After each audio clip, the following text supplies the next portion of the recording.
Hello dear student, this is Suman Dutta. তো আজকে আমি প্রেজেন্ট হলাম নতুন একটা ভিডিও নিয়ে। আজকে থাকছে ত্রিপুরা ক্লাস সিক্সের জন্য, ঠিক আছে? ত্রিপুরা ক্লাস সিক্সের জন্য অঙ্ক থেকে আরেকটা গুরুত্বপূর্ণ প্রশ্নের উত্তর।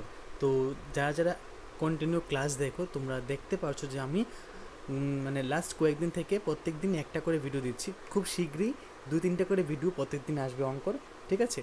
তো সবগুলো অ্যারেঞ্জ করে এখন সম্ভব হয়নি, তার জন্য আমি প্রত্যেকদিন একটা করে দিচ্ছি। অবশ্যই তোমরা এটা লিখে নিও, ঠিক আছে? তো প্রথম আজকে যে একটাই প্রশ্ন দেব, নাম্বার হলো 4, ঠিক আছে? তো আশা করি মানে 20 থেকে 22 তারিখ অব্দি স্কুল বদ্ধ আছে, তো সেই সুযোগের মধ্যে আমি তোমাদেরকে অনেকগুলা প্রশ্ন উত্তর লিখে দিব।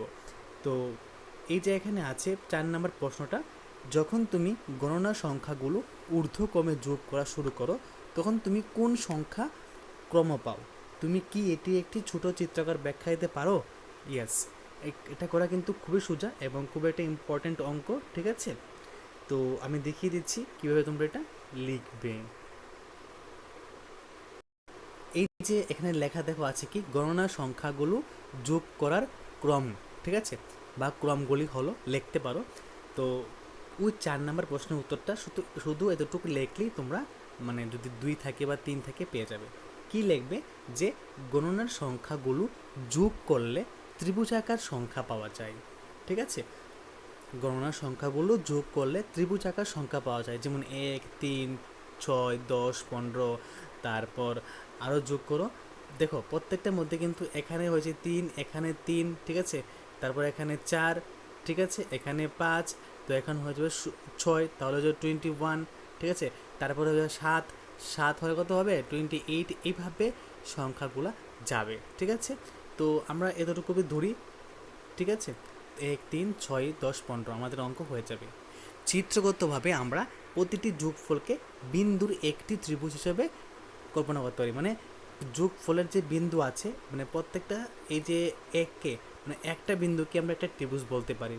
তারপর কি আছে? 3, 1, 2, 3, এটাকে আমরা একটা ত্রিভুজ বলতে পারি। তারপর কি আছে? 6, তাহলে 6 কীভাবে লিখবো? 6 লিখবো, আমরা লিখে দিচ্ছি এখন 1, 2, 3, 4, 5, 6। তো এখানে 6টা ত্রিভুজ।